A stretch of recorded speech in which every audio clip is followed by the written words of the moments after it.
Bonjour à tous, ici Astalis et on se retrouve dans cette 22e vidéo consacrée à la résolution des cuboïdes.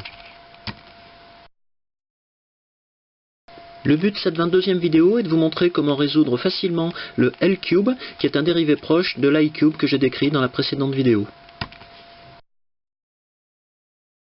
De la même manière que l'i-cube que j'ai décrit dans ma vidéo précédente, on voit que le L-cube doit son nom à sa forme caractéristique, qui est celle d'un cube 3 par 3, auquel on aurait ajouté non plus une, mais cette fois-ci deux rangées supplémentaires, placées ici à 90 degrés l'une de l'autre. Comme dans le cas de l'i-cube, on constate rapidement que l'architecture particulière du L-cube lui permet de changer de forme lorsqu'on le mélange. Si on regarde de plus près les couleurs du L-cube, on remarque qu'elles sont disposées exactement de la même manière que sur un cube standard dans l'état résolu du cuboïde. Sur mon exemplaire, la couleur blanche et la couleur jaune sont réservées aux deux faces qui ont la forme d'un L dans l'état résolu. Si ce n'est pas le cas du vôtre, vous devrez adapter la suite de mes commentaires à votre propre exemplaire.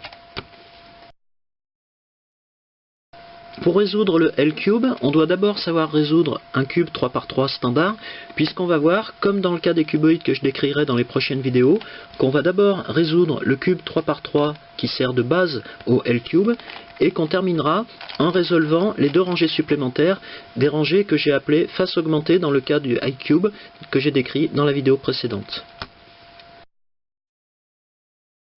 Compte tenu de l'architecture du L-cube, on remarque que les pièces qui composent ces deux faces augmentées ne peuvent se mélanger qu'entre elles.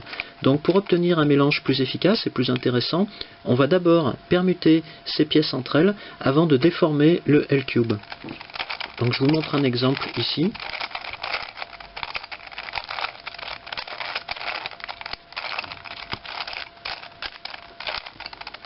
Et au terme de ces permutations, on constate qu'on n'a pas modifié la forme du L-cube, mais qu'on a bien mélangé entre elles les pièces de ces deux faces. On peut alors se lancer dans la suite du mélange en déformant, cette fois-ci, l'ensemble du L-cube. Une fois qu'on a mélangé le L-cube, on se retrouve avec un cuboïde qui a un peu l'aspect d'un i-cube mélangé, et la première étape de la résolution va être de repérer l'ensemble des centres les plus dépassants du cuboïde.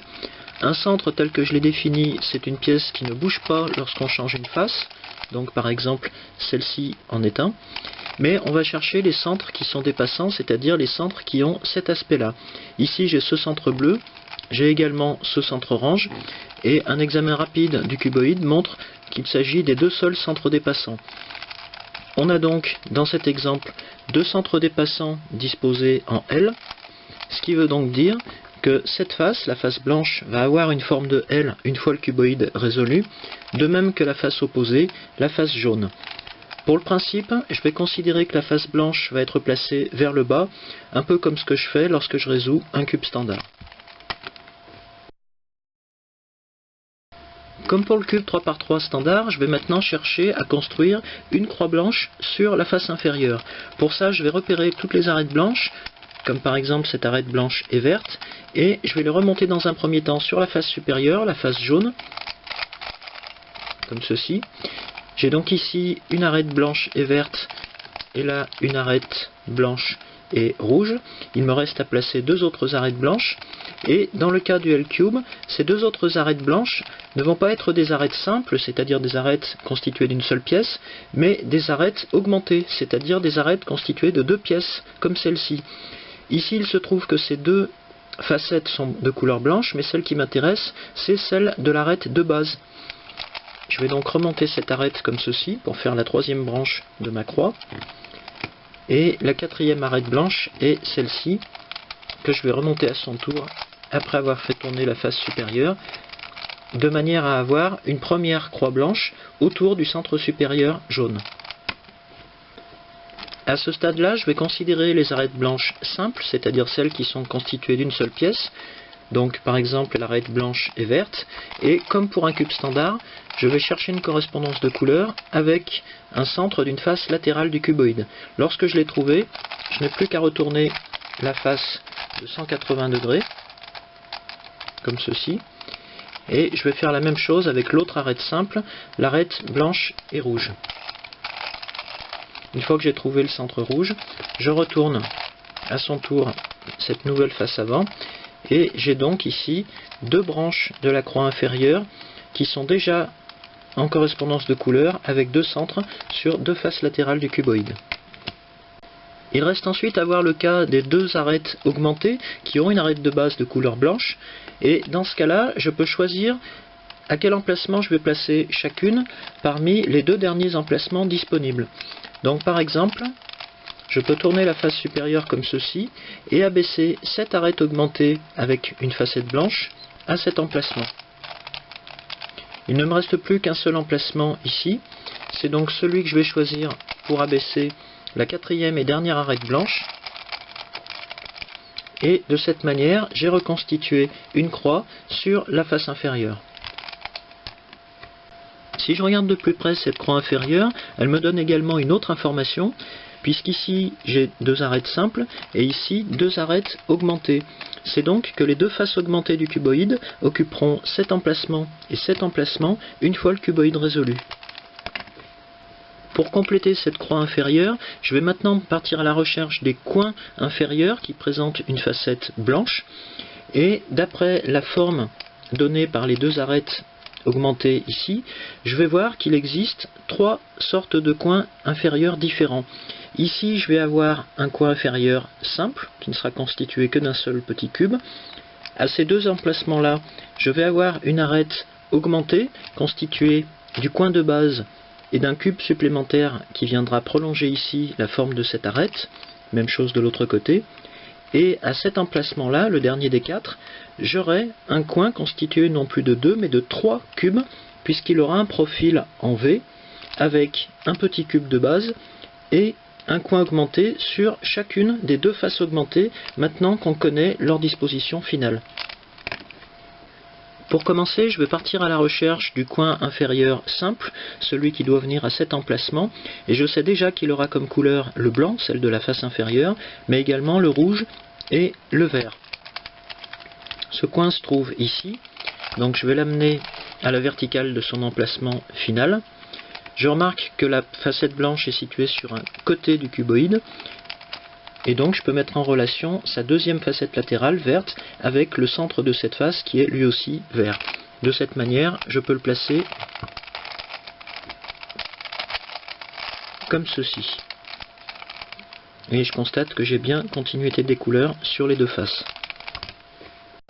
Si je m'intéresse maintenant à un coin augmenté, par exemple le coin qui viendra se placer ici, je sais que ce coin sera augmenté puisque sa forme doit compléter celle de cette arête à ce niveau du cuboïde, mais je sais également qu'il comportera forcément une facette verte pour être en continuité de couleur entre cette face et celle-ci. Et il se trouve que l'arête que je cherche est ici, puisque c'est bien une arête augmentée linéaire avec un cube de base qui comporte les couleurs blanche et verte. Ce cube est au-dessus de son emplacement final, mais je vois que sa facette blanche est dirigée vers le haut, donc je vais effectuer les rotations habituelles qui permettent de le remettre dans une position plus favorable avec la facette blanche orientée sur un côté du cuboïde. Je vais maintenant tourner la face supérieure comme ceci, ce qui permet d'avoir la facette blanche sur la gauche, et je vais venir le placer par les rotations habituelles. Donc j'ai bien mis en place cette arête et je constate que j'ai bien continuité des couleurs entre ces deux faces. Même chose pour le deuxième coin augmenté avec une géométrie linéaire qui viendra se placer ici et qui prolongera cette arête. Je cherche cette fois-ci un coin blanc et rouge pour être dans la continuité de ces deux pièces. Et il se trouve que ce coin est déjà à sa place, mais son orientation n'est pas la bonne, puisque la partie augmentée du coin pointe vers le bas, alors qu'elle devrait pointer vers la gauche. Donc je vais d'abord remonter ce coin dans la rangée supérieure, comme ceci, avant de remettre la rangée gauche en place. J'ai donc un coin blanc et rouge, avec la facette blanche dirigée sur un côté du cuboïde. Je vais donc pouvoir le mettre en place de cette manière. Et je constate que j'ai bien la continuité de couleur entre ces trois pièces. Il me reste maintenant à m'occuper du dernier des quatre coins inférieurs, celui qui aura une forme en V pour venir se loger à cet emplacement. Et je vois que ce coin se trouve ici, avec sa facette blanche. Je vais donc venir le placer au-dessus de son emplacement final. Je me place comme ceci, avec la facette blanche vers la gauche, et je peux le mettre en place de cette manière.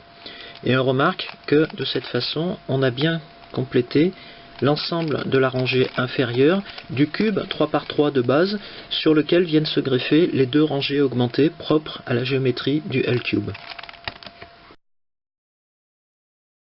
Maintenant que la rangée inférieure du cube 3×3 qui sert de base au L-cube est bien complète, je vais passer à la rangée du dessus, ce qui correspondrait à une rangée équatoriale si je m'occupais d'un cube 3×3.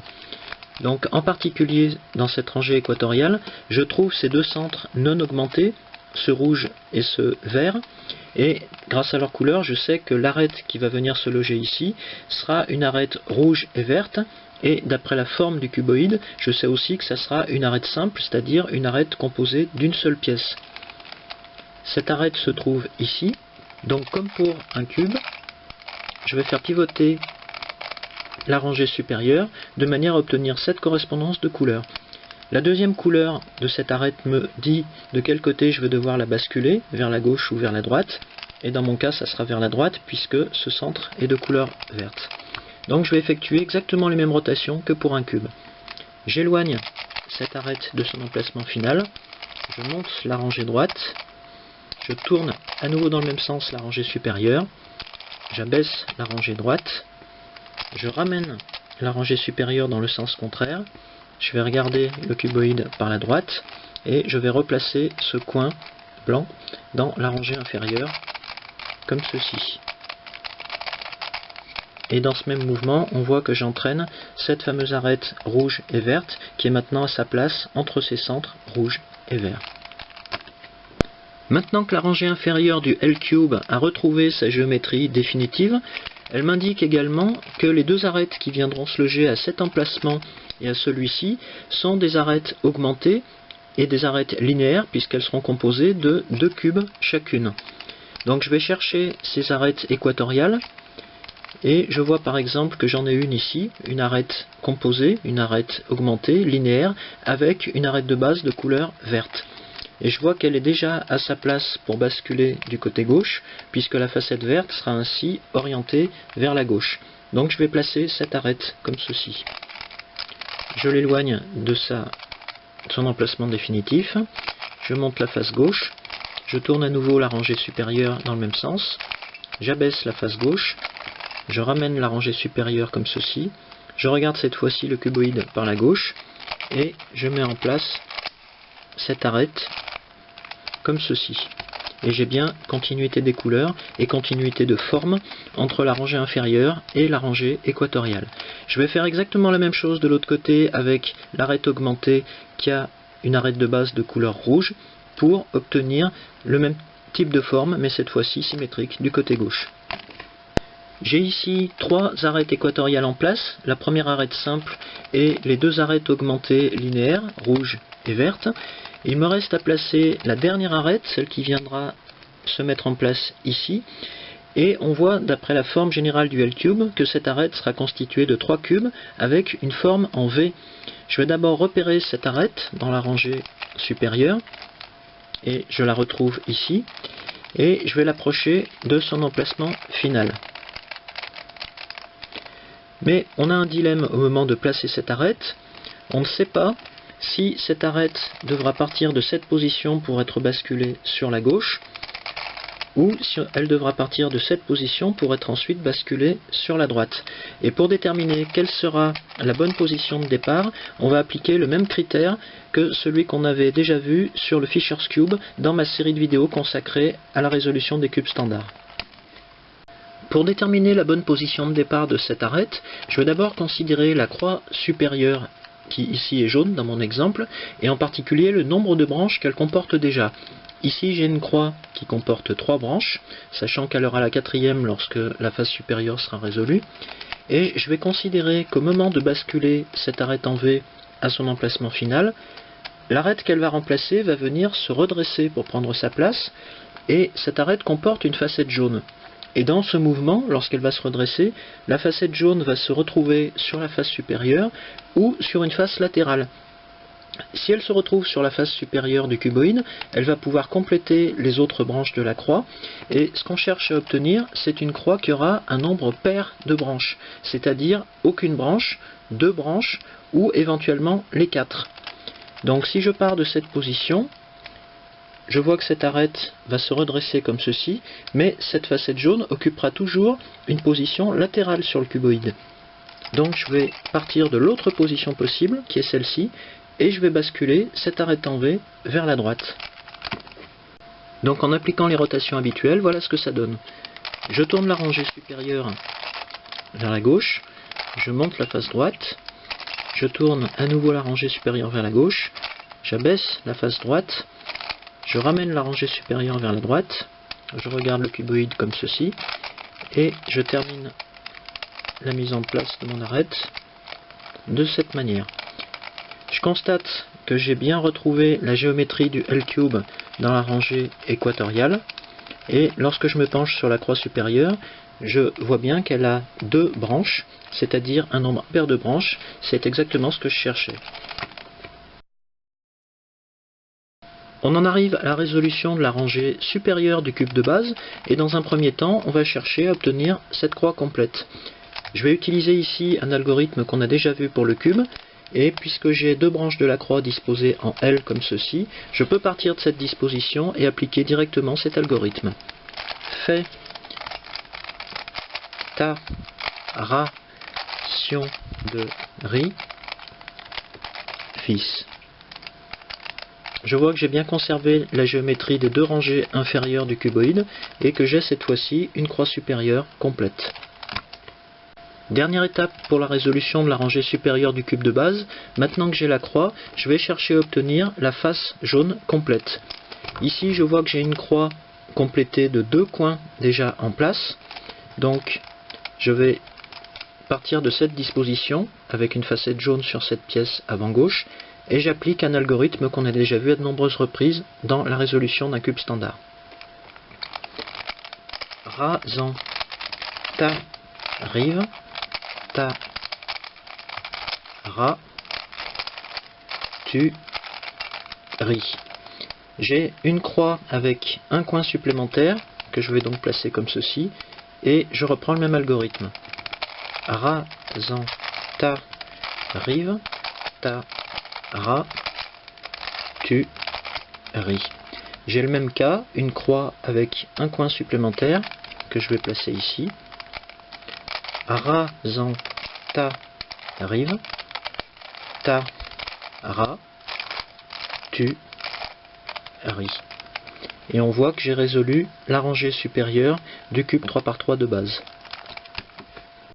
Maintenant que la face supérieure est résolue, on va permuter entre eux les 4 coins supérieurs de manière à ce que leur forme corresponde au contour des 2 premières rangées du cuboïde.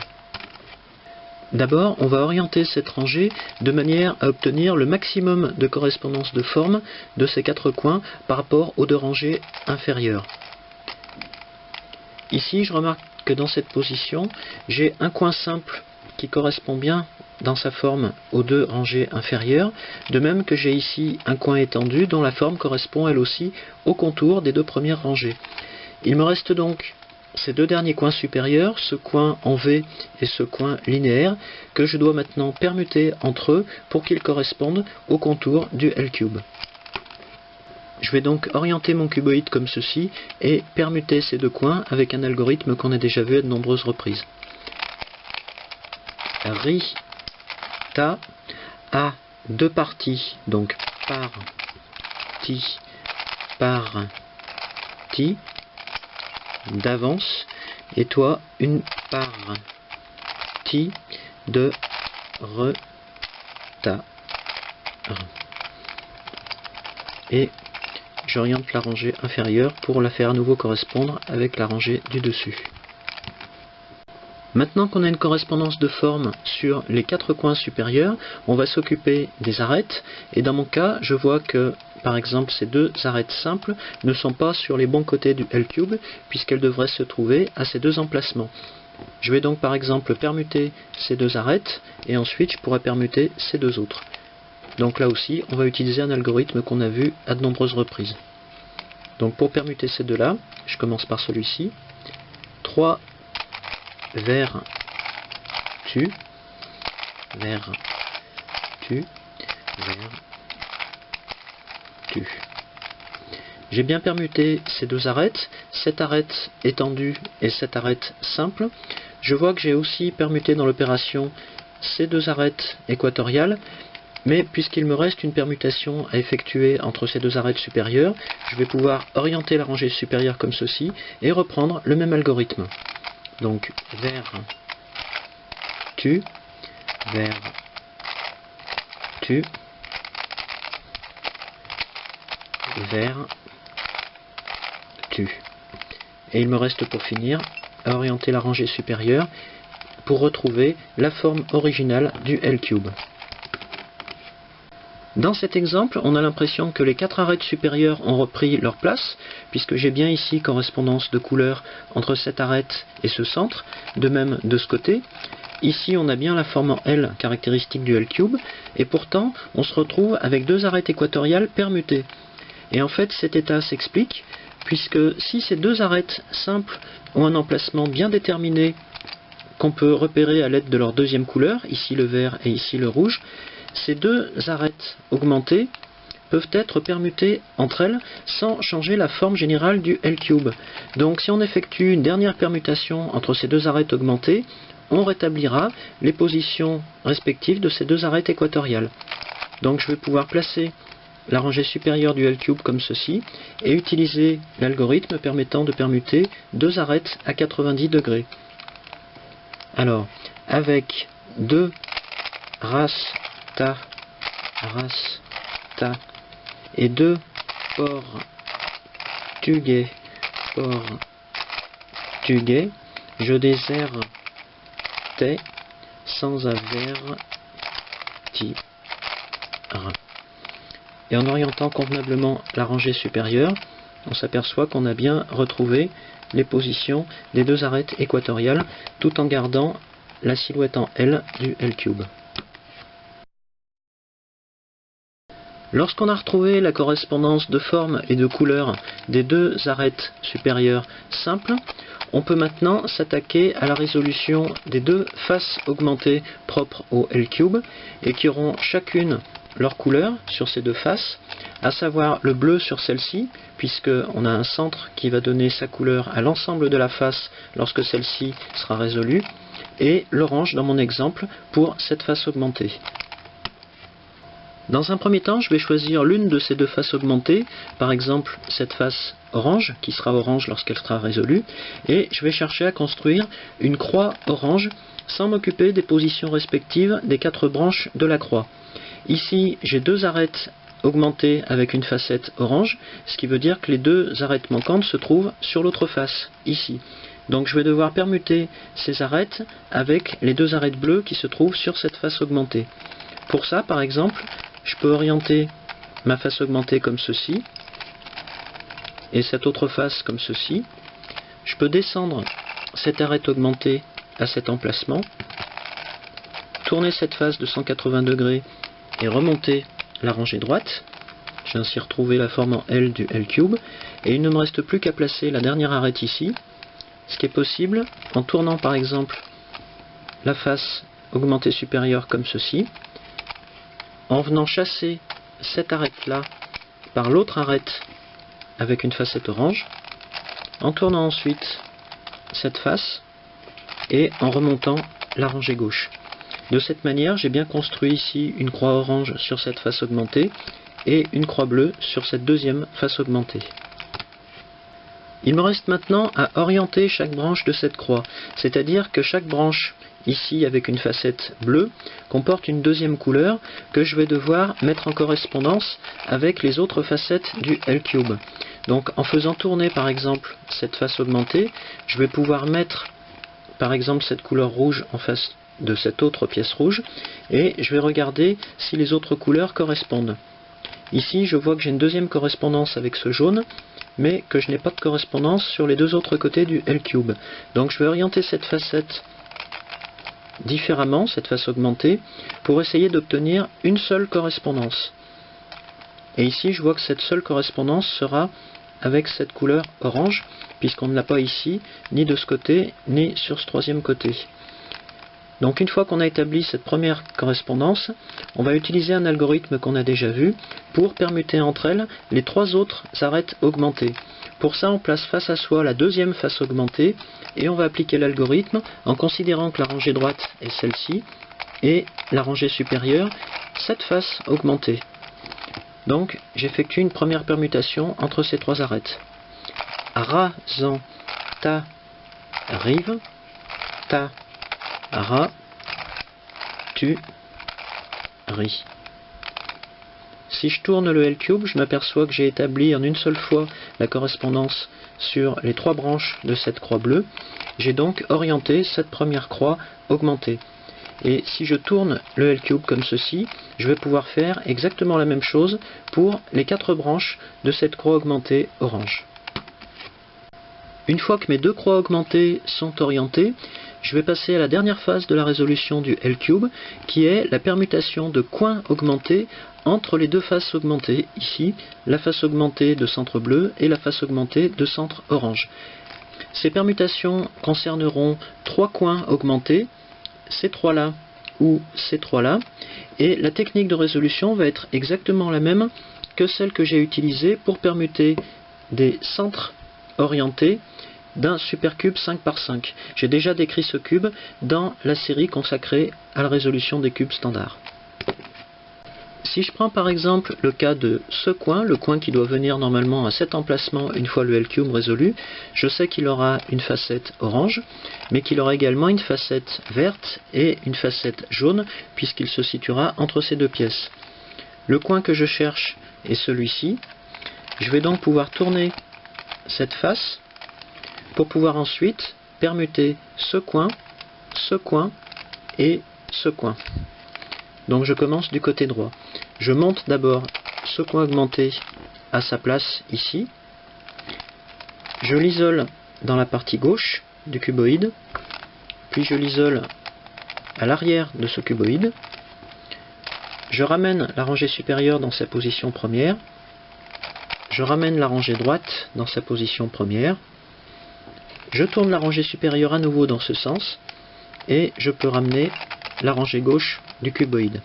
De cette manière, en faisant tourner cette rangée augmentée, je vois bien que j'ai placé au bon endroit ce coin entre cette arête orange et jaune et cette arête orange et verte.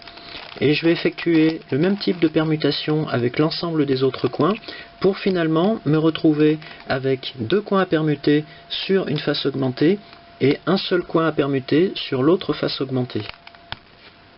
Quelques permutations plus loin, je me retrouve ici dans la configuration que je cherche, c'est-à-dire que j'ai deux coins qui ne sont pas encore à leur place sur cette face, et ils appartiennent au même côté de la face, et j'ai un coin également à permuter, un coin unique, sur l'autre face augmentée. Donc je vais devoir maintenant orienter les deux faces de manière à ce qu'une seule permutation remette en place ces trois derniers coins. Ici, je constate que le seul coin qui présente une facette orange sur cette face a également comme couleur le jaune et le bleu. Cela correspond donc bien à la pièce qui doit venir se loger ici. Donc si je tourne cette face augmentée de cette manière, je vais pouvoir amener cette pièce à cet emplacement, et cette pièce, ce coin qui a une facette bleue, reviendra ici. Et sachant que ce coin a également comme couleur le jaune et le rouge, je vois bien que c'est le coin qui doit venir normalement se placer ici, une fois le L-cube résolu, puisque j'ai le jaune de ce côté et le rouge de cet autre côté. Je vais donc effectuer la variante gauche de cette permutation pour terminer la résolution du L-cube.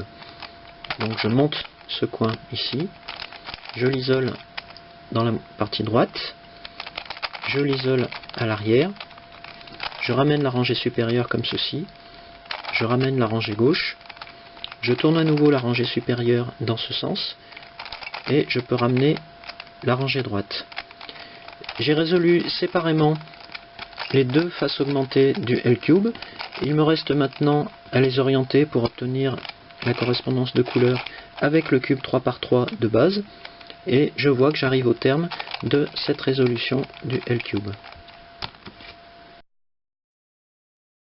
Maintenant que vous savez résoudre le L-Cube, je vous propose dans la prochaine vidéo de vous montrer comment résoudre un autre cuboïde proche, cette fois-ci le T-Cube. A bientôt!